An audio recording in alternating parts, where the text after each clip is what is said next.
নমস্কার, শুরু করছি বাংলা বলছে। এসআইআর নিয়ে বড়সড় অন্তর্বর্তী নির্দেশ শীর্ষ আদালতের। সুপ্রিম কোর্ট নির্দেশ দিয়েছে যে বিহারে ভোটার তালিকা থেকে যে 65 লক্ষ ভোটারের নাম বাদ পড়েছে তা ওয়েবসাইটে প্রকাশ করতে হবে। কেন তাদের নাম বাদ গেছে তাও বিস্তারিত জানাতে হবে। 19 অগস্ট বিকেল 5টার মধ্যে জেলা পর্যায়ে অর্থাৎ জেলা নির্বাচনী আধিকারিকের ওয়েবসাইটে প্রকাশ করতে হবে এই তালিকা।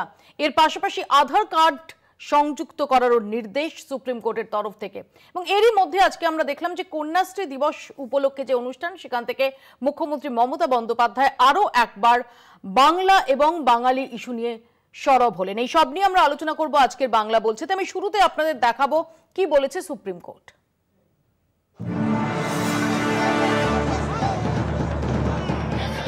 নির্বাচন কমিশনের যে পদক্ষেপ নিয়ে ঝড় উঠেছিল সারা দেশ জুড়ে, তাতে গুরুত্বপূর্ণ নির্দেশ দিল সুপ্রিম কোর্ট। কমিশনকে আদালত জানালো ভোটার তালিকা থেকে কি কারণে 65 লক্ষ ভোটারের নাম বাদ গেল তা ওয়েবসাইটে প্রকাশ করতে হবে। জেলাভিত্তিক ওয়েবসাইটে বাদ পড়াদের তালিকা দিতে হবে। একদম পঞ্চায়েত স্তর পর্যন্ত মানুষ যাতে সেই তালিকা দেখতে পারে বা বুঝতে পারে, তার জন্য বিডিও ও পঞ্চায়েত অফিসের নোটিশ বোর্ডে বুথ ভিত্তিক তালিকা প্রকাশ করতে হবে।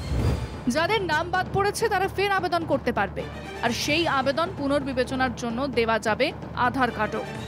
আগে যে 11টি নথির তালিকা দিয়েছিল কমিশন, তার মধ্যে আধার কার্ড ছিল না। কিন্তু এদিন আদালত জানিয়েছে আধার কার্ড যদি নাগরিকের বৈধ পরিচয়পত্র হয় তাহলে তা গ্রহণ করা হবে না কেন? বিচারপতিদের মতে নাম কেন বাদ গেছে তা জানার মৌলিক অধিকার নাগরিকদের রয়েছে। গোটা প্রক্রিয়ায় স্বচ্ছতা আনতে যতটা সম্ভব প্রচার প্রয়োজন। সবারই জানা উচিত আসলে কি হচ্ছে, আর তার জন্যই নামের তালিকা ওয়েবসাইটে প্রকাশ করা হোক। এর জন্য স্থানীয় সংবাদপত্র ও চ্যানেলগুলিতে গুরুত্ব দিয়ে প্রচার চালানোর নির্দেশ দেওয়া হয়েছে। 19 তারিখের মধ্যে কমিশনের তথ্য পেলে 22 আগস্ট বেলা 2টায় মামলার শুনানি হবে, জানিয়েছে সর্বোচ্চ আদালত। বিহারের পাশাপাশি পশ্চিমবঙ্গ নিয়েও এদিন মামলার শুনানি হয় সুপ্রিম কোর্টে। পশ্চিমবঙ্গে পরিযায়ী শ্রমিকদের ভিন্ন রাজ্যে আটকে রাখা নিয়ে বিচারপতি সূর্যকান্ত ও বিচারপতি জয়মাল্য বাগচির বেঞ্চে শুনানি চলে। রাজ্যের আইনজীবী প্রশান্ত ভূষণ বলেন, পশ্চিমবঙ্গের বাংলাভাষী বহু মুসলিম অন্য রাজ্যে শ্রমিকের কাজ করে। তাদেরকে বাংলা ভাষা বলায় ভিন রাজ্যে আটকে রাখা হচ্ছে, অনেককে বাংলাদেশে পাঠিয়ে দেওয়া হচ্ছে। আদালত এই বিষয়ে উপযুক্ত পদক্ষেপ গ্রহণ করুক। তখন বিচারপতি সূর্যকান্ত বলেন, উত্তর পূর্ব ভারতে বহু নাগরিক আছেন যারা অন্য রাজ্যে কাজ করতে চায়। শুধুমাত্র পশ্চিমবঙ্গের ক্ষেত্রেই কেন এই সমস্যা হচ্ছে তা নির্দিষ্ট করে তুলে ধরুন। 10 দিন পর এই মামলার পরবর্তী শুনানি। মামলায় সংযুক্ত 8 রাজ্যের কাছে ব্যাপারে রিপোর্ট তলব করেছে সুপ্রিম কোর্ট। ফলে এসআইআর নিয়ে যে দিল্লি থেকে বাংলা, বিহারে যে রাজনৈতিক উত্তাপ ছড়িয়েছে, তাতে সুপ্রিম হস্তক্ষেপে স্বচ্ছতা আসতে পারে বলে মনে করছেন বিশেষজ্ঞরা। কলকাতা টিভি। আমাদের সঙ্গে রয়েছেন বিজেপির পক্ষ থেকে শঙ্কুদেব পান্ডা, কংগ্রেসের পক্ষ থেকে চন্দন ঘোষ চৌধুরী, সিপিআই এর পক্ষ থেকে সৈকত গিরি, এবং কিছুক্ষণের মধ্যেই আমাদের সঙ্গে যোগ দেবেন তৃণমূল কংগ্রেসের পক্ষ থেকে প্রদীপ্ত মুখার্জি। আমি প্রথমে শঙ্কুর কাছে আসি। শঙ্কু, কয়েকদিন আগেই আমরা দেখেছি যে নির্বাচন কমিশন তারা কোর্টকে জানিয়েছিল যে এই 65 লক্ষ ভোটারের যে নাম বাদ গেছে সেটা ওয়েবসাইটে প্রকাশ করা হবে না, ইন্ডিভিজুয়ালি তারা জানতে পারবেন। আজকে সুপ্রিম কোর্ট নির্দেশ দিল যে 19 অগস্টের মধ্যে এটা ওয়েবসাইটে প্রকাশ করতে হবে এবং একদম জেলা নির্বাচনী আধিকারিকের ওয়েবসাইটে প্রকাশ করতে হবে। শুধু তাই নয়, এই 65 লক্ষ ভোটারের প্রত্যেকের নাম কেন বাদ গেছে, কি কারণে বাদ গেছে তার বিস্তারিত দিতে হবে। এটা বড় ধাক্কা নির্বাচন কমিশনের জন্য। ধাক্কার কি আছে আমি তো জানি না। আমি এটাই তো করবে না বলছিল নির্বাচন কমিশন কি করবে সেটা নির্বাচন কমিশন বলতে পারবে, কিন্তু একটি রাজনৈতিক দলের প্রতিনিধি হিসেবে আমি বলবো যে আপনার ট্রান্সপারেন্সি 100% রাখা উচিত। যাদের ভোট বাদ গেছে, কারণ যদি ভোটার লিস্ট থেকে নাম বাদ যায় তার কারণ তো ডিসক্লোজারে আসা উচিত, তো সেটা ডিসক্লোজারে আসবে, তাতে অসুবিধার কি আছে? এতে তো কোনো অসুবিধার জায়গা নেই। কিন্তু বেআইনি ভোটারের একটা নামও আমি বাদ দিতে দেবো না।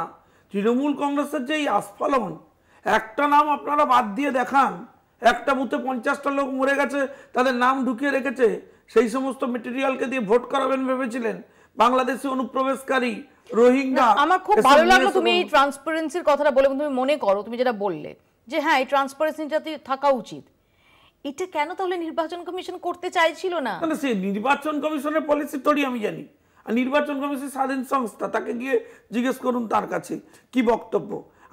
আমাদের স্ট্যান্ড ইজ ভেরি ক্লিয়ার। আমাদের বক্তব্য হচ্ছে পশ্চিমবাংলা এবং সারা দেশের কোনো জায়গাতেই বেআইনি ভোটারের ওপর ভিত্তি করে নির্বাচনে জেতা যাবে না। ভুয়ো ভোটার, জালি ভোটারদের নিয়ে জেতা যাবে না, এসব নাম বাদ দিতে হবে। এই নামই তো এইসব লিস্ট ফিস্ট বেরোলে দেখবেন আপনি পশ্চিমবাংলায় 1.5 কোটির কাছাকাছি ভোট বাদ চলে গেছে। পুরো জালি ভোটারের উপর নির্বাচনে জিতবে প্ল্যান করেছে। 91টা সিট আমরা জিতেছিলাম লাস্ট লোকসভা নির্বাচনে, যা ভোটার ছিল। 80টা সিটে আমরা 1 থেকে 12,000-এ হেরেছি ভোটে, সব জালি ভোটারে জিতেছে তৃণমূল। এরপর তো এখনো কাউন্টিংটা ধরে নি আমরা যদি ইলেকশন কমিশনে গিয়ে বসে যাব। লাস্ট নির্বাচনের আগে মৌপিয়াদি আপনার মনে আছে কিনা জানি না, রাজ্য বিজেপির তরফ থেকে আমরা 26 লক্ষ ভুয়ো ভোটারের লিস্ট ডকুমেন্ট জমা দিয়ে এসেছিলাম ইলেকশন কমিশনে। তখন যিনি রাজ্যের দায়িত্বে ছিলেন তিনি করেননি, আমরা অভিযোগ জানিয়েছি। ভাই আমি একজন বোনাফাইড ভোটার, আমার যদি সত্যি আমি বোনাফাইড ভোটার হই, আমার যদি সব কাগজপত্র থাকে, আমার নাম কেন বাদ যাবে? একটা কেন সমর্থন করবো? এক লাইনে দিদি তৃণমূল বলছে ভূত এসে ভোট দিবে, সেটা সমর্থন করছে। তৃণমূলের বলছে একটা নামও কাটতে প্রদীপ তো এখনো এসে পৌঁছায়নি, ডেফিনেটলি আমি এই উত্তর দিতে পারবো না বলে দেরি করে আসছে। ও তুমি যেদিন আসো না সেদিন এরা দুষ্টু, তুমি যেদিন আসো না সেদিন আমাদের কি বিরোধী পক্ষ? আমরা কি সরকারি পক্ষ যে পুলিশ স্যালুট করে রাস্তা করে দেবে? আমরা তোমরাই সরকার পক্ষ। আমাদের খুবই খারাপ অবস্থা। কেন্দ্রে তো তোমরাই সরকার, রাজ্যের কথা বলছি। কেন্দ্রে অন্যান্য রাজ্যে যাবেন, পুলিশের পরিষেবা দেখবেন, এখানে দেখবেন আমি কোন পরিষেবা। যাই হোক, আজকে আমরা পুলিশ নিয়ে আলোচনা করছি না, আমরা আজকে এসআইআর নিয়ে আলোচনা করছি। এক সেকেন্ড, আমি চন্দনদার কাছে আসি। আমরা কি সরকার? আমরা দেখুন জ্যামে ফেসে বিরোধীরা আগে চলে এলো, শাসক দলের প্রতিনিধি এখনো আসতে পারেনি। এনিওয়ে, আমি চন্দনদার কাছে আসি। চন্দনদা, 65 লক্ষ ভোটার যাদের নাম বাদ গেছে, 19শে আগস্টের মধ্যে সেই তালিকা প্রকাশ করতে হবে এবং কি কারণ সেটা প্রকাশ করতে হবে। শুধু তাই নয়, সুপ্রিম কোর্টের আরো একটা খুব গুরুত্বপূর্ণ নির্দেশ যে আধারকেও এই নথির মধ্যে যুক্ত করতে হবে। এক্স্যাক্টলি মৌপিয়া, আমি তোমার এই কথাটা শুরু করার আগে আমি একটু স্পষ্ট করে দিতে চাই। ধরো 3টে এসআইআর সার প্রোগ্রামে শঙ্কু আমাদের সাথে থেকেছে, তার ইন্টারপ্রিটেশন তুমি যদি দেখো, এই সার শব্দটাকে যদি আমি শিক্ষকে কনভার্ট করি তাহলে এটা ভুয়ো শিক্ষক। মানে আমি তোমাকে বলতে চাইছি এই কারণে যে প্রতিটা মুহূর্তে ও এখানে যখন প্রমাণিত করবার চেষ্টা করছে সেটা তৃণমূলকে কেন্দ্র করে। আমাদের প্রশ্ন কি তৃণমূল? প্রশ্ন হচ্ছে এসআইআর এবং সেটা সারা ভারতবর্ষে নির্বাচনে। আমার প্রশ্ন হচ্ছে ন্যাশনাল শঙ্কু বলতে তো দিতে হবে, বলতে দিতে হবে। একবার বলবে, সিপিএম একবার বলবে, পুরো ইন্ডিয়া একবার বলবে। সেন্ট্রাল ইলেকশন কমিশন সারা ভারতবর্ষের নির্বাচন পরিচালনা করে এবং বিধানসভার ক্ষেত্রেও তাদের দায়বদ্ধতা। সেই ক্ষেত্রে দাঁড়িয়ে আজকে সেন্ট্রাল নির্বাচন কমিশন পশ্চিমবাংলা, বিহার বা হিমাচল আইসোলেটেড না। একটা জিনিস বুঝতে হবে যে আমরা প্রথম থেকে দাবি করে আসছিলাম যে মহারাষ্ট্রের সময় থেকে, তখন তো এসআইআর এর প্রশ্ন ছিল না, দাবি করে আসছিলাম, হরিয়ানাতে দাবি, আমরা তথ্য প্রমাণ করেছি, উত্তর পাইনি। কিন্তু যখনই বাড়িতে ডেকে ফিস্টে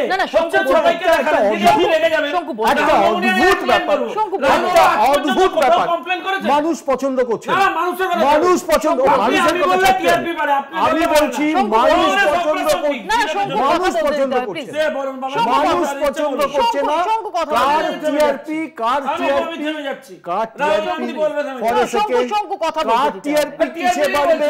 সেটা সম্পূর্ণ ভিন্ন ঘটনা। হচ্ছে ঘটনাটা কি, আমরা কেন বলেছি 65 লক্ষ, আজকে যে প্রশ্নটা এসে দাঁড়াচ্ছে সেখানে কি বলছে, সেখানে কি বলছে এইভাবে বলা যাবে না। শঙ্কু প্লিজ, শঙ্কু this is not done. Ultimately ওটা আমিও করতে পারি, যদি আমাকে অনেক ছোটবেলা করি না। Shonku this is not done, no no no, this is not done, Shonku this is not ডান। আমরা সবাই যথেষ্ট সাবালক এবং যথেষ্ট ম্যাচিওর, আমরা সবাই যথেষ্ট ম্যাচিওর, প্লিজ। আমি যেটা বলতে চাইছি, মৌপি এখানে দীর্ঘ সময় নেওয়ার প্রশ্ন না, আমরা অনেক আলোচনা করেছি। তো আমরা যেটা প্রশ্ন তুলেছিলাম যে এই 65 লাখ কোথা থেকে এসছে, আমাদের কাছে প্রথম উত্তরটা এসেছিল যে এটা বলা যাবে না, এটাকে পাবলিশ করা যাবে না, এর কোনো কারণ থাকবে না। আমরা ভোটার লিস্টের সময় এটাও বলেছিলাম আধার কার্ডকে গ্র্যান্ট করা হবে না কেন। আসলে এই প্রশ্নগুলো আজকে সুপ্রিম কোর্টে তো মান্যতা পেল। এখন 19 তারিখে যেটা বার করবে তারা কারণগুলোকেও বার করতে হবে, অর্থাৎ 65 এর মধ্যে কে ভুয়া, কে মৃত, কে কোথায় আছে, কেন হলো, ইন্ডিভিজুয়ালি ম্যানুয়ালি। এই জায়গাটাতে দাঁড়িয়ে প্রাথমিক জয়টা তো স্বাভাবিক সাধারণ মানুষের। এটা কংগ্রেস, তৃণমূল, সিপিআইএম এর প্রশ্ন না, সাধারণ মানুষের জয়। কারণ প্রশ্ন উঠেছিল নির্বাচনী ব্যবস্থাকে ঘিরে, নির্বাচনী কারচুপিকে ঘিরে। ঠিক সেই প্রশ্নের উত্তর আজকে পাওয়া গেল। আমি সৈকতের কাছে আসবো। সৈকত, প্রথমত হচ্ছে শঙ্কুদাকে ধন্যবাদ। শঙ্কুদা এটা বুঝতে পেরেছে যে গোটা বিজেপি একদিকে আর গোটা ইন্ডিয়া আর একদিকে। তোমরা সৈকত সবেতে শঙ্কু শঙ্কু কেন করছো? আবার তো শঙ্কু লাফিয়ে পড়বে।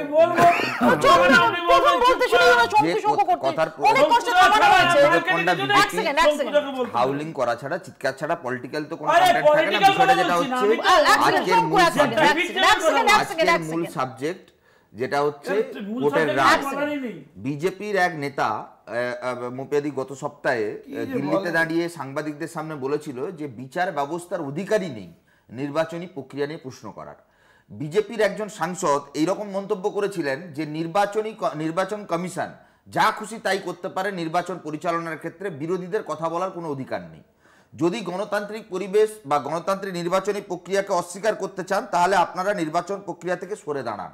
Just that kind of language ব্যবহার করা হয়েছে বিজেপি শাসক দলের এমপির পক্ষ থেকে কোন সময় যখন বিরোধী সমস্ত রাজনৈতিক দল বিরোধিতা করছে। তার মানে বিজেপি এমপিদের মানসিকতা বা বিজেপি রাজনৈতিক মানসিকতা কি, যে বিরোধী শূন্য একটা পরিবেশ, গণতান্ত্রিক পরিকাঠামোকে তারা অস্বীকার করতে চায়। 2, 3 হচ্ছে আজকের এই রায়ে প্রমাণিত হলো যে প্রত্যেক নাগরিক যাদের নাম বাদ যাচ্ছে, 65 লক্ষের মধ্যে নিশ্চিতভাবে অনেক প্রান্তিক মানুষ রয়েছেন যাদের ডকুমেন্টেশন বা নির্বাচন কমিশনের কাছে পৌঁছানো সম্ভব হয়নি। তাদের এই যে তথ্য জানার অধিকার কেন তাদের বাদ হলো, এইটাকে আইনসিদ্ধভাবে তাকে মান্যতা দেওয়া হলো। আমরা বলছি এসআইআর ছাড়া, এই যে বারবার ভুয়ো ভোটারের কথা বিজেপি বলছে, এসআইআর ছাড়া তোমার মনে থাকা উচিত কালীগঞ্জের উপনির্বাচনে 6000 মৃত ভোটারের নাম বাদ গেছে বা অস্তিত্বহীন ভোটারের নাম বাদ গেছে আমাদের রাজ্যের উপনির্বাচনে। তাহলে তখন তো এসআইআর হয়নি। আচ্ছা, এসআইআর ছাড়া এই রাজ্যে তৃণমূল সরকার থাকাকালীন 5 জন সরকারি অফিসার যারা হচ্ছে এই কারচুপিতে অভিযুক্ত, তাদেরকে নির্বাচন কমিশন তাদেরকে বরখাস্ত করবার জন্য নোটিশ দিয়েছে। তাহলে এর জন্য তো এসআইআর এর প্রয়োজন হয়নি। আচ্ছা, কারচুপি, অস্তিত্বহীন ভোটার, ভুতুড়ে ভোটার, এই তিনটে যদি এসআইআর ছাড়া করা সম্ভব হয় তাহলে কেন এসআইআর এর প্রয়োজন এত দ্রুততার সঙ্গে? প্রতি বছর আমি তো একদম একমত, বিজেপি কেন, আমরাও এই রাজ্যে ভুতুড়ে ভোটার নিয়ে নির্বাচন কমিশনের কাছে গেছি। তাহলে এতদিন নির্বাচন কমিশন কেন ব্যবস্থা গ্রহণ করেনি? তাহলে কি সদিচ্ছার অভাব ছিল নাকি উল্টোটা? মহারাষ্ট্র মডেল নিয়ে যখন প্রশ্ন ওঠা শুরু হলো, যখন আসল খেলা সামনে ধরা পড়ে গেল, তখন আসলে এই এসআইআর এর নামে গুলিয়ে দেওয়ার চেষ্টা করা হচ্ছে। বিজেপির কাছে আমাদের পরিষ্কার দুটো প্রশ্ন। এক, নির্বাচনী পরিকাঠামোগত সংস্কারের যদি উদ্দেশ্য থাকে তাহলে পার্লামেন্টে আলোচনা করতে অসুবিধা কোথায়? শাসক দলের কাছে যথেষ্ট সংখ্যক এমপি রয়েছে, তাহলে কেন ভয় পাচ্ছেন? 2, নির্বাচনী প্রক্রিয়া শুরু হওয়ার আগে 26-এ কেন এটা 1 বছর আগে করছেন না কেন, কিংবা 1 বছর পরে করবেন না কেন? যে নির্বাচনী প্রক্রিয়ার মধ্য দিয়ে মহারাষ্ট্রে বিজেপি সরকার তৈরি করলো, সেই নির্বাচনী ভোটারের যারা ভোটদান করলেন তারা যদি বৈধ হন, তাহলে আজকের দিনে দাঁড়িয়ে এসআইআর এর মাধ্যমে 65 লক্ষ ভোটার যারা বাদ যাচ্ছে তাদের নির্বাচনে যেটা বেগুসরাইয়ের এমপি গিরিরাজ সিং তিনি অবৈধ হবেন না কেন? এই প্রশ্নগুলোর উত্তর যদি দিতে না পারে সরকার, তাহলে সবার প্রথমে নির্বাচনী ব্যাপক পরিকাঠামো প্রয়োজন। নির্বাচন কমিশনটাই অবৈধ, যেভাবে নির্বাচন কমিশন নিয়োগ করা হয়েছে সেটাকেই আমরা অবৈধ বলে মনে করি। শুনুন, যে রাজনৈতিক দল নির্বাচন কমিশনকে অবৈধ বলে সে রাজনৈতিক দল বিদেশি এজেন্ট, তাদের ইমিডিয়েটলি হচ্ছে রেজিস্ট্রেশন বাতিল করা উচিত। এটা 1 নম্বর। 2 নম্বর হচ্ছে আমি একটা জায়গায় খুব নির্দিষ্ট করে বলবো যে উনি বলছেন এসআইআর আগে করা হলো না কেন। ভাই, এসআইআর যত ইলেকশনের ক্লোজ প্রক্সিমিটিতে করা হবে তত এসআইআর এর ফলে সঠিক ইলেকটোরাল কলেজ তৈরি হবে। কারণ কেউ যদি মারা যান, আমাদের ছেড়ে চলে যান, তার অত্যন্ত ক্লোজিয়াস জনে আমরা যদি এসআইআর করতে পারি তাহলে সেই নামটা সবার আগে এলিমিনেটেড হবে এবং সেটা সেফ থাকবে, ততটা মানে পরিশুদ্ধ একটি ভোটার তালিকা তৈরি হবে। আমার বক্তব্য হচ্ছে যে ভারতীয় জনতা পার্টি, আমি পশ্চিমবঙ্গের ক্ষেত্রেই বলবো, কারণ আমার ওর মতো বৃহত্তর দেশীয় ক্ষেত্রে বলবার মতো যোগ্যতা এবং ক্ষমতা কোনোটাই নেই। আমার বক্তব্য হচ্ছে গতবার নির্বাচনের আগে আমরা নির্দিষ্ট করে ডেটা কমিউনিকেট করে দিয়ে এসেছিলাম ইলেকশন কমিশনকে। ইলেকশন কমিশন রাজ্য সরকারকে বলেছিল যে ভাই সিস্টেম নিয়ে কাজ করতে হয়, যে ভাই আপনি এগুলো ডিলিট করা স্টার্ট করুন। রাজ্য সরকার যা করলো আমরা দেখলাম চোখের সামনে, যে ইচ্ছে করে ডিলে করে করে করে করে নির্বাচনের কাছে নিয়ে চলে গেল এবং সেবারে হলো না। আমরা তো গতবার থেকেই বলছি এবার আমরা প্রথম থেকে শুরু করেছি, আমরা ইলেকশন কমিশনে গেছি, দাবি জানিয়েছি এবং স্পেসিফিক ডেটা দিয়ে এসেছি। আমরা বলেছি এইটা যদি না হয়, এই ভুয়ো ভোটারের উপর ভিত্তি করে আবার নির্বাচন হয়, তাহলে আমাদের কাছে লোকসভা নির্বাচন কন্ডাক্ট করে কেন্দ্রীয় নির্বাচন কমিশন। ডায়মন্ড হারবার লোকসভা কেন্দ্রে ভুয়ো ভোটার, ছাপ্পা ভোটার অভিযোগ বিজেপির প্রার্থী অভিজিৎ দাস ববি করেছিল। কেন্দ্রীয় নির্বাচন কমিশন কোনো ব্যবস্থা নেয়নি, উল্টে বিজেপি অভিজিৎ দাস ববিকে দল থেকে তাড়িয়েছে। মহারাষ্ট্রে এসআইআর করনি, মহারাষ্ট্রে এসআইআর করনি, মহারাষ্ট্রে এসআইআর করনি। আজকে তো আমরা দেখলাম যে কালকে অনুরাগ ঠাকুর যেভাবে কনস্টিটিউয়েন্সি ধরে ধরে অভিযোগ করেছিলেন, সেখানে রায়বেরেলি ছিল, সেখানে কনৌজ ছিল, সেখানে মাইনপুরি ছিল, একই সঙ্গে সেখানে ডায়মন্ড হারবারও ছিল, এবং সেখানে যে দাবি করা হয়েছিল অনুরাগ ঠাকুরের তরফ থেকে যে 4 বছরে 15% ভোটার বেড়েছে, এবং আরও বেশ কিছু দাবি যে একই ব্যক্তি তার পিতৃ পরিচয় বারবার বদলে যাচ্ছে, একটা বাড়ির ঠিকানায় বহু ভোটার, আজকে তো সেগুলো খারিজ করছে তৃণমূল কংগ্রেস। এবং শুধু তাই নয়, অভিষেক বন্দ্যোপাধ্যায় তিনি প্রতিনিধি পাঠিয়েছেন অনুরাগ ঠাকুরের বাড়িতে, যিনি খামে করে তথ্য দিয়ে এসেছেন। প্রথম কথা হচ্ছে, আমি মাননীয় সাধারণ সম্পাদক তৃণমূল কংগ্রেসকে বলবো যে অনুরাগ ঠাকুর প্রকাশ্যে প্রেস কনফারেন্স করেছেন। ভুল তথ্য যদি দিয়ে থাকেন, আপনি আদালতে মামলা করুন, আমরা আপনার চ্যালেঞ্জ অ্যাকসেপ্ট করছি। আপনি পার্সোনালি বাঙালি অস্মিতা বলেন, দেখলাম ভারতেন্দুবাবুকে পাঠিয়েছেন, সে হেঁটে হেঁটে একটা চিঠি দিয়েছে, মানে খাম দিয়েছে, খামের মধ্যে কি আছে কেউ জানে না, প্রেসকেও সেটা দিলেন না, ফর্মাল প্রেস কনফারেন্সও হয়নি, কি চিঠি দিয়েছেন সেটা ডিসক্লোজারও করেননি, আমরা কোথাও দেখতেও পাচ্ছি না। ফলে আমার তার উপর পূর্ণ আস্থা এবং ভরসা আছে। আমি জানি তিনি খুব ভালো দৃঢ়তার সাথে রাজনীতি করেন, তো সেগুলো সব প্রকাশ্যে নিয়ে আসুন। আপনিও রাহুল গান্ধীর মতো বন্ধ খামে খেলছেন কেন? আপনি ওপেন খেলুন। আমি আসবো, ইতিমধ্যে একটা ডেভেলপমেন্ট হয়েছে, প্রদীপ তো এসে পৌঁছতে পারছে না। পার্থপ্রতিম রায় তৃণমূল কংগ্রেসের পক্ষ থেকে, পার্থপ্রতিম রায় আমাদের সঙ্গে এই মুহূর্তে যোগ দিয়েছেন। আমি পার্থদার কাছে আসবো, তার আগে ছোট্ট একটা বিরতি আমাকে নিতে হচ্ছে, বিরতির পর ফিরছি, দেখতে থাকুন বাংলা বলছে। ফিরিলাম বিরতির পর, আমি পার্থপ্রতিমের কাছে যাব। পার্থপ্রতিম, যেভাবে আজকে আমরা দেখলাম যে সুপ্রিম কোর্ট এসআইআর নিয়ে যে অন্তর্বর্তী নির্দেশ দিয়েছে, যে 65 লক্ষ ভোটারের যে নাম বাদ গেছে বিহারের, 19 অগস্টের মধ্যে তা প্রকাশ করতে হবে, তার তালিকা প্রকাশ করতে হবে, জেলা নির্বাচনী আধিকারিকের ওয়েবসাইট থেকে প্রকাশ করতে হবে, এবং কেন বাদ গেছে সেই সম্পর্কে কারণও জানাতে হবে, এবং একই সঙ্গে আধার সংযুক্ত করার বিষয়টি। এই বিষয়গুলো তো বরাবর বিরোধী রাজনৈতিক দল তৃণমূল কংগ্রেস সহ সকলেই দাবি করে আসছে যে এসআইআর নিয়ে যে একটা উদ্বিগ্নতার পরিবেশ তৈরি করেছে নির্বাচন কমিশনের পক্ষ থেকে, বিজেপি আড়াল থেকে এই কাজগুলো করাচ্ছে নির্বাচন কমিশনকে দিয়ে। যে 98% যে ডকুমেন্টগুলো সাধারণ মানুষের কাছে রয়েছে, সেই ডকুমেন্টসের একটা অন্যতম ডকুমেন্টস হলো আধার কার্ড, তাকে বৈধতা দেওয়া হয়নি। এই বিষয়টা কিন্তু সকলেই প্রশ্ন করেছে, বিরোধী রাজনৈতিক দলগুলো, তৃণমূল কংগ্রেস সোচ্চার হয়েছে, কেন আধার কার্ড ভ্যালিড ডকুমেন্টস হিসেবে গ্রহণযোগ্য হবে না। আজকে সুপ্রিম কোর্ট কিন্তু সেখানে সেই বিষয়টি প্রতিধ্বনিত হলো, এবং নিশ্চিতভাবে যাদের নাম বাদ দিয়েছে, কারা বাদ দিয়েছে, সেটা ওয়েবসাইটে প্রকাশ হওয়া দরকার, সেটার তালিকা প্রকাশ করা দরকার, কেন বাদ দিয়েছে নির্বাচন কমিশনের পক্ষ থেকে সেগুলোকে জানানো দরকার, এবং সুযোগ দেওয়া দরকার মানুষগুলোকে, সেগুলোকে তারা যদি রেকটিফাই করে বা তারা যদি তাদের এগেইনস্টে যে বিষয়গুলো উঠে আসছে সেগুলো তারা যদি কমব্যাট করতে পারে, নিশ্চিতভাবে তাদেরকে সেই সুযোগ দেওয়া প্রয়োজনীয়তা রয়েছে। এটা গণতান্ত্রিক পরিবেশে হওয়া প্রয়োজন, এবং সুপ্রিম কোর্ট সেই কথাগুলোই বলেছে। কিন্তু নির্বাচন কমিশনকে দিয়ে বিজেপি কোথাও একটা, যেসব জায়গায় তারা দুর্বল ভাবছে যে রাজ্যগুলোতে, সেখানে তারা এসআইআর এর নামে মানুষের ভোটাধিকারকে খর্ব করে তারা রাজনৈতিকভাবে সেখানে শক্ত হতে চাইছে। এই সহজ অঙ্কটা সকলে ধরে ফেলেছে, এবং মহামান্য সুপ্রিম কোর্ট আজকে সেই বিষয়টাই সেখানে প্রতিধ্বনিত হলো বলে আমরা মনে করি। দেখুন, ব্যাপারটা ঠিক উল্টো শেষ করুন হয়েছে তো। অনুরাগ ঠাকুর যারা এই ধরনের কথাগুলো বলছে, ও বাইরে আছে, সেই ভোটারে ভোটার 2024-এর আগে কেন এই প্রশ্নগুলো তোলা হয়নি? কেন সারা ভারতবর্ষে একসঙ্গে এসআইআর হচ্ছে না? কেনই বা লোকসভা ভোট 2024-এর আগে করা হলো না? আমি উত্তর নিয়ে এক সেকেন্ড, শঙ্কু উত্তর দিতে চাইছে। পার্থ শঙ্কু উত্তর দিতে চাইছে। শঙ্কু, না, এখন বিষয়টা হচ্ছে, দেখুন, এটা একটা কন্টিনিউয়াস প্রসেস। আগে কেন হয়নি, ভবিষ্যতে কেন হবে না তাই বলে এখন করা যাবে না, এটা কোনো যুক্তি হতে পারে না। আর কেন হবে না? আর কেন তৃণমূল কংগ্রেস আসলে চাইছে কি? এই সমস্ত জালি ভোটের উপর ভিত্তি করে নির্বাচনে জিততে, যেভাবে বিগত দিনগুলোতে জিতে এসেছে। হবে না এসব? আকাশ থেকে এসে দ্বিজেন্দা ভোট দিয়ে চলে যাচ্ছেন সল্টলেকে, সেই ভোটে এনারা জিতে যাচ্ছে, এখনো জিতে যাচ্ছে। আমার এক দাদু মারা গেছে, শুনলাম তিনি ভোট দিয়ে গেছেন। আমি তৃণমূলকে বললাম যে ভাই রাজনৈতিক সত্যতা আছে, কিন্তু দাদু যখন এসেছিল আমাকে অন্তত বলতে পারতিস, আমি দেখা করতাম দাদুর সাথে। একটা বুথে 50টা জালি ভোটার, ভাবুন, শুধু মৃত ভোটার। তারপরে অন্য জালি ভোটার আছে, হ্যাঁ আছে, যে কোচবিহার থেকে, শুধু কোচবিহার থেকে বলছে, কলকাতার লোক এলো না। কোচবিহারে কি কাণ্ড ঘটিয়েছে, তাহলে নিশ্চিত প্রমাণিক ঘাটতো সব জালি ভোটার। আর তুমি ওইসব উদয়ন গুহর জালিগিরিকে সমর্থন করো না। উদয়ন গুহ ওই সমস্ত করেছে, তুমি তার দায় নিচ্ছ কেন? ভালো ছেলে। আমি চন্দনদার কাছে আসি।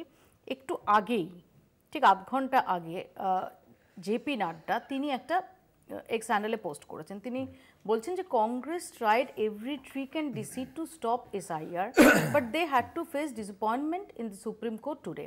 এবং এখন শিয়ার ডেসপারেশন থেকে কংগ্রেস নন ইস্যু হাতড়াচ্ছে এবং সেটাকে মরাল ভিক্টরি হিসেবে তুলে ধরার চেষ্টা করছে।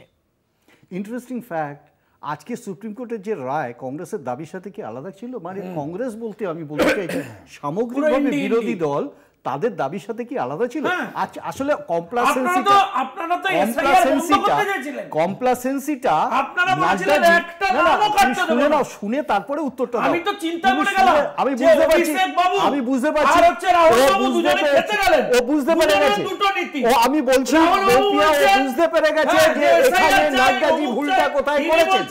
নাড্ডাজির ভুলটাই হচ্ছে নাড্ডাজি একটা কমপ্লাসেন্সিতে ভোগবার চেষ্টা করছে। আজকে যদি পরাস্ত কেউ হয়ে থাকে, আজকে যদি এই রায়ে পরাস্ত কেউ হয়ে থাকে, মানুষের কাছে যদি ভাবমূর্তি নষ্ট কেউ হয়ে থাকে, সেটা হলো বিজেপি। তার কারণ সেটিংটা আর কত বড় হবে, আর কত বড় হবে। আজকে election commissioner, chief election commissioner পিছনের দরজা থেকে পয়েন্টে, চিফ ইলেকশন কমিশনার বিজেপির সহায়তায় পিছনের দরজা থেকে অ্যাপয়েন্টেড হয়েছে। আর নতুন ভাবে বলার কি আছে? প্রধান কাজটাই হচ্ছে SIR তো সেকেন্ডারি। যারা সেটা বিজেপিকে, যদি কেউ থাকে বিজেপিকে দিয়েছে, পরিষ্কার বলে দিয়েছে যে পাবলিশ করতে হবে 19 তারিখে। নাড্ডাজি এই কথা বলতে পেরেছে 19 তারিখে নাড্ডাজিরা কি করবে? চন্দনদা এক সেকেন্ড, শঙ্কু এক সেকেন্ড। আমার পার্থ প্রতিম রায়ের কাছে এটাই প্রশ্ন যে পার্থ, যদি আমরা দেখি যে সুপ্রিম কোর্ট যে অন্তর্বর্তী নির্দেশ দিয়েছে, কিন্তু এখনো পর্যন্ত যে ডেভেলপমেন্ট এই মামলার, সেখানে দাঁড়িয়ে তোমাদের যেটা বক্তব্য যে SIR-ই বাতিল করতে হবে, সেটার তো কোনো সম্ভাবনা নেই, অন্তত এখনো পর্যন্ত দেখা যাচ্ছে না। দেখুন, মামলার গতি প্রকৃতির উপর সকলেই নজর রাখছে এবং সবথেকে যেটা বড় কথা, এখানে মানুষের ভোটাধিকার এবং একটা বৈধ ভোটারও যাতে বাদ না যায়, এই লড়াই, আইনগত লড়াইও যেমন হবে, রাজনৈতিক পরিসরও এই লড়াই চলবে। কারণ এখানে গণতন্ত্রের পরিসরে মানুষের অধিকারের লড়াই। সেই জায়গায় দাঁড়িয়ে নির্বাচন কমিশন যদি ভুল পথে পরিচালিত হয়, গণতন্ত্রের উপর আঘাত হানার মতো কোনো ডিসিশন হয়ে থাকে, নিরন্তরভাবে তার প্রতিবাদ এবং তার বিরুদ্ধে লড়াই কর্মসূচি চলবে রাজনৈতিকভাবে এবং আইনগতভাবে। আমাদের বক্তব্য খুব ক্লিয়ার, একজন বৈধ ভোটারও যাতে বাদ না যায়, যে উদ্দেশ্য নিয়ে বিজেপি নির্বাচন কমিশনকে সামনে রেখে মানুষের ভোটাধিকার কাটতে চাইছে, ব্যাকডোর দিয়ে এনআরসিকে লাগু করতে চাইছে, তার বিরুদ্ধে আমাদের আমরা বলতে চাইছি মানুষের যে সমস্ত নথি অ্যাভেলেবল মানুষের কাছে রয়েছে, ভোটার আইডি কার্ড, আধার কার্ড, অ্যালাউ করা উচিত, সম্ভব হবে মানুষের এই দাবিকে মান্যতা দেওয়া। আচ্ছা, এখন আপনারা পাল্টি খেলেন নাকি? একটা নামও কাটতে দেবো না, এটা থেকে কি সরে এলো তৃণমূল? না, আচ্ছা, আজ তো মুখ্যমন্ত্রী বলেছেন যে যারা এদেশের নাগরিক নন তাদের বিরুদ্ধে ব্যবস্থা নিক। না, উনি বলেছিলেন কি? বলেছিলেন একটা নামও কাটতে দেবো না, ইলেকশন কমিশন ঘেরাও করবো, 21শে জুলাইয়ের বাইট বার করুন। তারপরে হচ্ছে আপনার সাধারণ সম্পাদক বলেছিলেন একটা নামও কাটতে দেবো না, এটা মনোজ পন্থকে ডাকার পর হয়েছে। বলেছিলেন এফআইআর করতে দেব না, সবাইকে প্রোটেকশন দেব, এখন তো বলছে 21 তারিখের মধ্যে এফআইআর করে দেবে না। এবং মানুষের কাছে যে নথিগুলো অ্যাভেলেবল আছে সেগুলো নথিপতি আপনারা বানিয়েছেন না, সব নিয়ে আলোচনা হচ্ছে না। এবং আলোচনা হচ্ছে ইলেকশন কমিশনের চাপে কি আপনারা পাল্টি খাচ্ছেন একটু করে। সব সময় নির্বাচন কমিশনের পক্ষ থেকে কাজগুলো করা হয়। আজকে নতুন করে এসআইআর যে সমস্ত ডাটা এন্ট্রি অপারেটর বিভিন্ন কোম্পানি দিয়ে ঢুকিয়েছিলেন তারা এফআইআর আমার এখানে এক সেকেন্ড আমার সৈকতের কাছে এখানে প্রশ্ন যে সৈকত এই যে আধার বা এপিক বিবেচনার যে বিষয়টা এটা তো একটা বড় রিলিফ।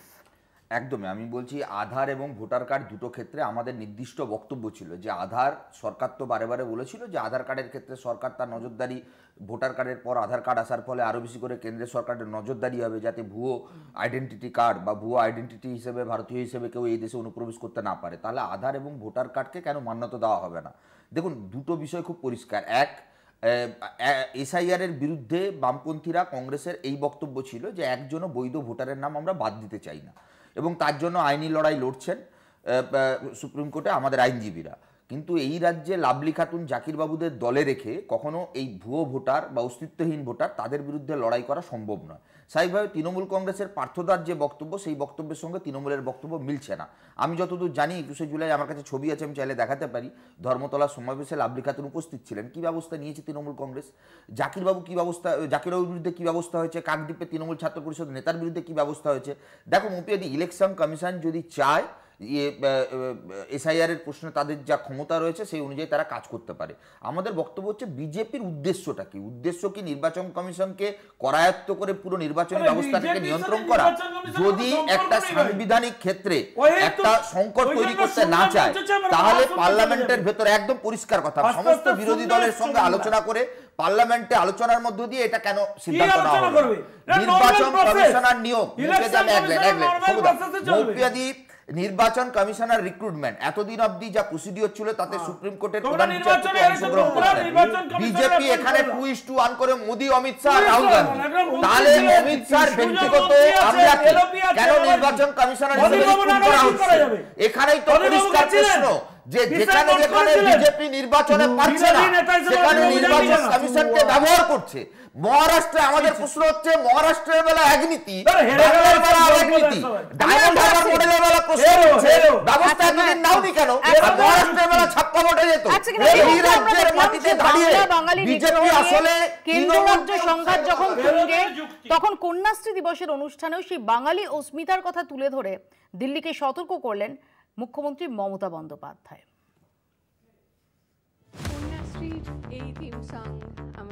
কন্যাশ্রী প্রকল্পের 12 বছর পূর্তি, আর সেই অনুষ্ঠানেই বাংলা ও বাঙালি নিয়ে সোচ্চার মুখ্যমন্ত্রী। এই প্রকল্প যখন বিশ্বমঞ্চে স্বীকৃতি লাভ করেছে তখন ভিন রাজ্যে নিগৃহীত হতে হচ্ছে বাঙালি পরিযায়ী শ্রমিকদের। অযথা কেন তাদের এই হেনস্থা হতে হচ্ছে তা নিয়ে প্রশ্ন তোলেন মুখ্যমন্ত্রী। এটাও তো ঠিক, যারা এক কাপড়ে সবকিছু ফেলে দিয়ে চলে এসেছিল উদ্বাস্তু হয়ে, তারা তো দেশের নাগরিক হিসেবে গণ্য হয়েছে। যারা দেশের নাগরিক নয়, ফরেনার্স, তাদের বিরুদ্ধে অবশ্যই অ্যাকশন নেওয়া উচিত যদি মনে করেন ভারত সরকার এটা আমাদের হাতে নেই। কিন্তু অযথা, আমি পরশুদিনও দেখছিলাম একজন টেকনিক্যাল লোক একটা নয়ডাতে, দিল্লিতে একটা হোটেলে থাকতে গেছেন বাচ্চাকে নিয়ে, বাংলায় কথা বলেছে বলে তাকে থাকতে দেওয়া হয়নি। আমি যদি অন্য ভাষাকে সম্মান করি, তোমরা তাহলে আমার ভাষাকে সম্মান করবে না কেন? ছাত্রীদের কাছে বাংলা ভাষার মাহাত্ম্য তুলে ধরেন তিনি। মনে করিয়ে দেন স্বাধীনতা সংগ্রামে বাংলা ও বাঙালিদের অবদানের কথা। বাংলা না থাকলে স্বাধীনতা আন্দোলনে আমরা স্বাধীনতা পেতাম না। আর নবজাগরণ, বাল্যবিবাহ রোধ করেছিলেন কে? ঈশ্বরচন্দ্র বিদ্যাসাগর মহাশয়। অনুষ্ঠানে নিজের লেখা কবিতার দুপঙ্ক্তি শুনিয়েও দেন মুখ্যমন্ত্রী। নাসা থেকে ভাষা সবটাই কিন্তু বাংলা নিয়ে, মনে রাখবেন। এ মাটি সোনার মাটি, এ মাটি সোনার চেয়েও খাঁটি। এই মাটিতে জন্ম নিল রবীন্দ্র নজরুল, একই বৃন্তে দুটো কুসুম আলোকময় সে ফুল। ধনধান্য স্টেডিয়ামে যখন বাঙালিদের উপর নির্যাতন নিয়ে সোচ্চার মুখ্যমন্ত্রী, তখন মুখ্য নির্বাচনী আধিকারিকের অফিসের সামনে বিক্ষোভে সোচ্চার সিপিআই-এমএল। তাদের অভিযোগ, বাংলার পরিযায়ী শ্রমিকদের ভোটাধিকার কেড়ে নিতে চাইছে মোদী সরকার। দেশজুড়ে এই চক্রান্তের বিরুদ্ধে সোচ্চার হওয়ার জন্য ডাক দিয়েছে তারা।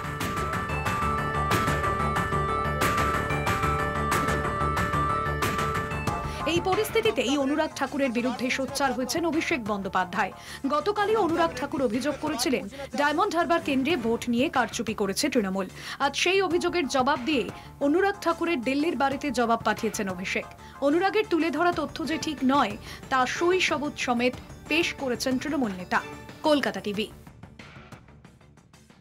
শঙ্কুর কাছে আমার এখানেই প্রশ্ন যে মুখ্যমন্ত্রী তো বলছেন যে যারা ফরেনার্স তাদের বিরুদ্ধে ব্যবস্থা নেওয়া হোক, কিন্তু একবারও বলছেন নাই যে এই যে তোমরা একটা ন্যারেটিভ সেট করে দিচ্ছ যে হাজারে হাজারে লক্ষ লক্ষ অনুপ্রবেশকারী তারা দেশে ঢুকছে, তারা বাংলায় ঢুকছে, তারা তাদের ভোটাধিকার পেয়ে যাচ্ছে, তারা এবং তাদের যাতে বাদ দেওয়া হয় সেই আশঙ্কায় তৃণমূল কংগ্রেস সুর চড়াচ্ছে।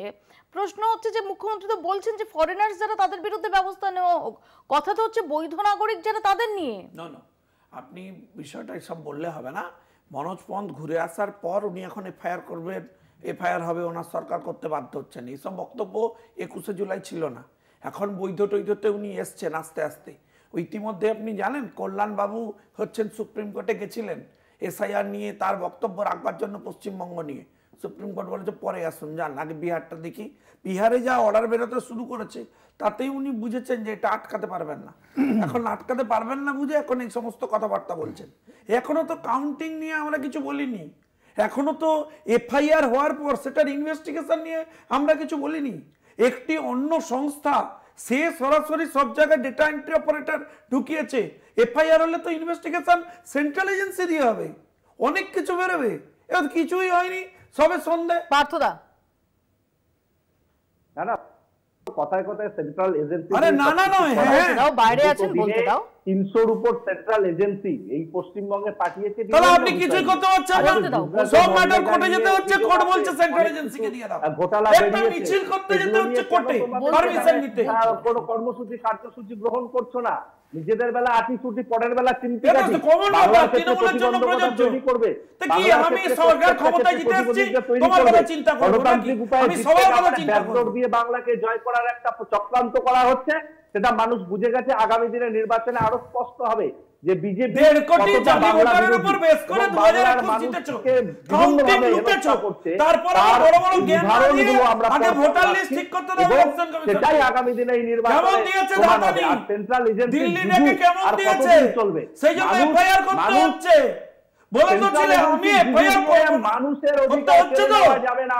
এইবার সেই অফিসারটা জেলে যাবে ভাবে তোমাদের জন্য মতদান করবে, এবং মানুষ বৈধ ভোটার যদি বাদ যায় তার পার্থপ্রতিম শঙ্কু যেটা বলছেন যে গতকাল মুখ্য সচিবকে দিল্লিতে তলবের পর তো সেই পথেই হাঁটতে হচ্ছে, অথচ এর আগে রাজ্য যেভাবে একদম একটা স্ট্রং একটা অবস্থান নিয়ে নিয়েছিল যে না এই অফিসারদের বিরুদ্ধে কোনো ব্যবস্থা নয়, সাসপেনশন নয়, এফআইআর নয়।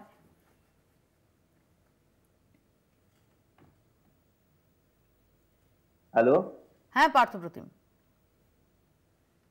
দেখুন, নির্বাচন কমিশন তলব করেছে, মুখ্য চিফ সেক্রেটারি সেখানে গিয়েছেন, তিনি তার ডিউটি করেছেন এবং নির্দিষ্টভাবে আইনিগত সমস্ত বিষয়গুলো দেখে অ্যাকর্ডিং টু ব্যবস্থা গ্রহণ করবেন। সেটা প্রশাসনিক বিষয়।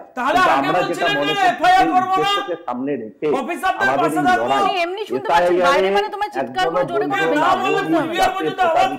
বঞ্চিত না হয়, এই লড়াই থেকে তৃণমূল কংগ্রেস কখনো সরবে না এবং তার বিরুদ্ধে রাজনৈতিক এবং আইনগত দুটো লড়াই চলবে। আমরা এই লড়াইয়ের জায়গা থেকে কখনো কিছু হবে। একটা ছোট্ট রেফারেন্স দিই এখানে, আমার খুব ভালো লাগছে। ও কুচবিহার পর্যন্ত চলে গেছে, কুচবিহার আলিপুরদুয়ার।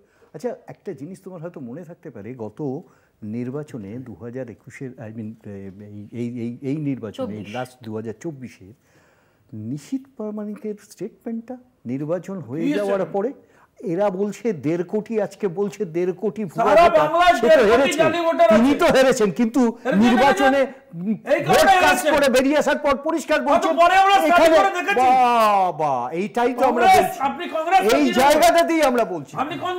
আমি শুধু আমি সততা রিপ্রেজেন্ট করছি।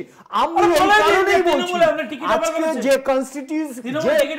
কনস্টিটিউয়েন্ট বডি ইলেকশন কমিশন, তার যোগ্যতা, তার সততা নিয়ে প্রশ্ন উঠছে, তার প্রসেস নিয়ে প্রশ্ন উঠছে। বিজেপি কি তাকে প্রোটেক্ট করছে? বিজেপি কাকে প্রোটেক্ট করছে? করছে আমি জওহরলাল নেহরু নির্বাচন কংগ্রেসে কি তাকে প্রোটেক্ট করছে না কংগ্রেস দলের মধ্যে জওহরলাল নেহরু না থাকলে দেশটা থাকতো না দেশটা থাকতো না মোদিজি চেয়ারে বসতে হতো না গণতন্ত্র নেই চেয়ারে বসতে হতো এত বড় বড় কথা মোহাম্মদ সেলিম কি বলছেন শোনাবো। সুপ্রিম কোর্ট আজকে যে রায় দিয়েছে সেটি ইলেকশন কমিশনকে একটা সাংবিধানিক সংস্থাকে মনে করে দিয়েছে যে তুমি যা করবে যাতে এপার ওপার দেখা যায়, তাহলে যে পক্ষপাতের যে অভিযোগ উঠছে সেটা থেকে সে মুক্ত হবে। আর দুই, যে মানুষের নাম তুমি বাদ দিচ্ছ তার তো জানা উচিত আছে কেন তার নাম বাদ দেওয়া হলো। আমরা তো বলছি মৃত মানুষের নাম বাদ দেওয়া দিতে পারেনি আজ পর্যন্ত। মোহাম্মদ সেলিম স্বাগত জানাচ্ছেন এই অন্তর্বর্তী নির্দেশকে। সৈকত, একদম স্বাভাবিক, আমরা তো বলছি যে কোনো মানুষের যার যদি ভোটার কার্ড নাম ভোটার লিস্টে নাম থাকা সত্ত্বেও তার নাম বাদ যায় তার তো জানার অধিকার রয়েছে। এটা তো নিশ্চিতভাবে আমাদের স্বাগত জানানো উচিত এবং বিরোধী সমস্ত রাজনৈতিক দল স্বাগত জানাচ্ছে। আমার দুটো বেসিক প্রশ্ন, এক, এই রাজ্যে বা গোটা দেশে, বিহারে তো অলরেডি 65 লক্ষর কাছাকাছি, তো একজনও অবৈধ ভারতীয় নাগরিক তার নামকে নির্বাচন কমিশন জানাতে পেরেছে?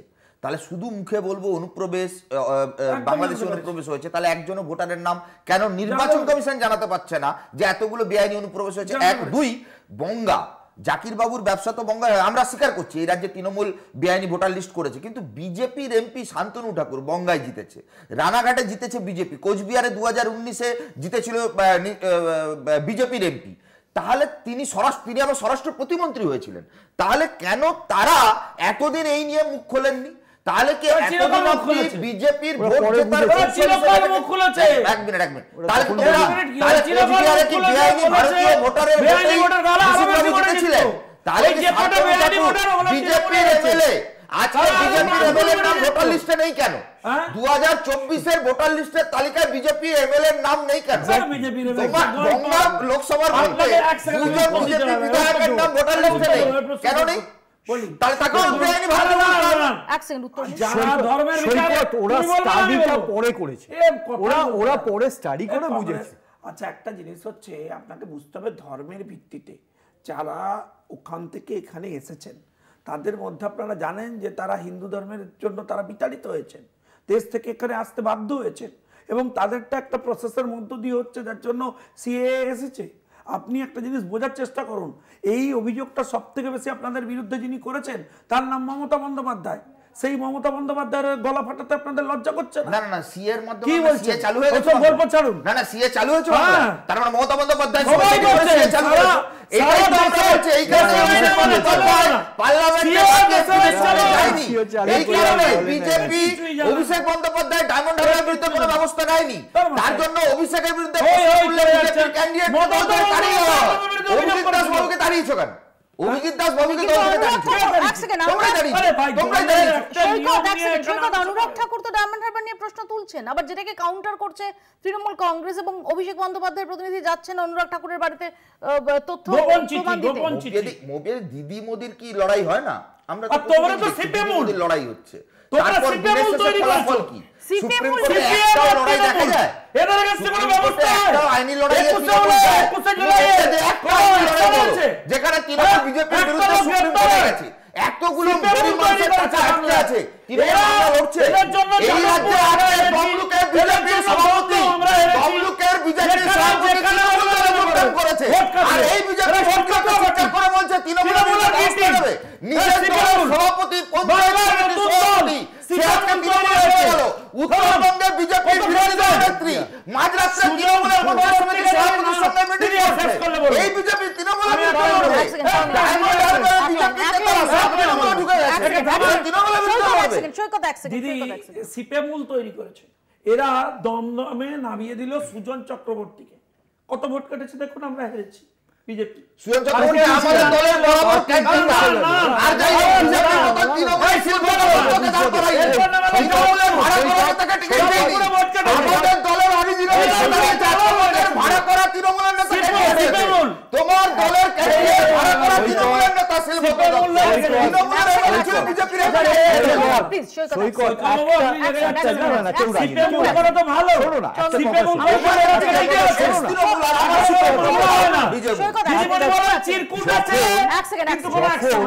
যখন কংগ্রেস সিপিএম এর লড়াইয়ে পশ্চিমবাংলায় হচ্ছে বিজেপি 3% ভোট পেত কেন দাঁড়াতো? কংগ্রেস এই প্রশ্ন কখনো করেনি, একটা ফিলোসফি নিয়ে রাজনীতিটা করে। আজকে এরা মনে করতে পারে ভোটটা শিফট হয়ে গেলে অমুকের ভোট শিফট হয়ে গেছে, দ্যাট ইজ পলিটিক্যাল দৈন্যতা। খুব শঙ্কু কথা বলতে দাও প্লিজ, কথা বলতে দাও পার্থদা। কি বিষয় বলবে বুঝতে পারছে না, শোনা যায় তার মুপিয়াদি এই প্রশ্নটা শুনতে পারিনি। হ্যাঁ, আমি কোনো প্রশ্ন করিও নি, এত এখানে চিৎকার হচ্ছিল তুমি পুরো প্রশ্ন শুনতে পাবে না এটা অ্যান্টিসিপেট করে আমি প্রশ্ন করিনি। এই যে গোটাটা নিয়ে এখন সিপিএমএল তত্ত্ব আনছে শঙ্কু, আর এদিকে সৈকতের বক্তব্য হচ্ছে যে আসলে বিজেপির সঙ্গে তৃণমূল কংগ্রেসের সেটিং এবং যে কারণে কিছু কনস্টিটিউয়েন্সি ছেড়ে রাখা হয়েছে। এটা সিপিএম কি বলছে তাতে কোনো যায় আসে না। বিজেপির বিরুদ্ধে সর্বাত্মক যদি লড়াই কেউ লড়ে থাকছে সেটা তৃণমূল কংগ্রেস। সংসদের ভেতরে লড়ছে, বাইরে লড়ছে, এবং যে পরিসরগুলোতে তৃণমূল কংগ্রেস রয়েছে, যে রাজ্যগুলোতে, সেখানে সর্বাত্মকভাবে লড়াই করছে বিজেপির বিরুদ্ধে। বিজেপির সমস্ত যে জনবিরোধী নীতি সেগুলোর বিরুদ্ধে লড়ছে। আজকে ভোটার লিস্ট নিয়ে যে বিষয়, এই বিষয় নিয়ে সোচ্চার হয়েছে তৃণমূল কংগ্রেস, সার্বিকভাবে সোচ্চার। কিন্তু এখন কি এসআইআর হতে পারে কি মনে হয় পার্থ? যে সুপ্রিম এসআইআর নিয়েও আমাদের লড়াই চলছে। মহুয়া মৈত্র বিহারের এসআইআর নিয়ে সুপ্রিম কোর্টে মামলা করেছেন, এবং আমাদের রাজনৈতিক লড়াই চলছে যেখানে ডেভেলপমেন্ট সুপ্রিম কোর্টের দিক থেকে এখন 65 লক্ষ ভোটার যাদের নাম বাদ গেছে তাদের বিস্তারিত তথ্য ওয়েবসাইটে প্রকাশ করতে হবে, এবং আধার সংযোজনের বিষয়টি নিঃসন্দেহে অত্যন্ত গুরুত্বপূর্ণ। আপাতত বাংলা বলছে এখানেই শেষ করছি, দেখতে থাকুন কলকাতা টিভি।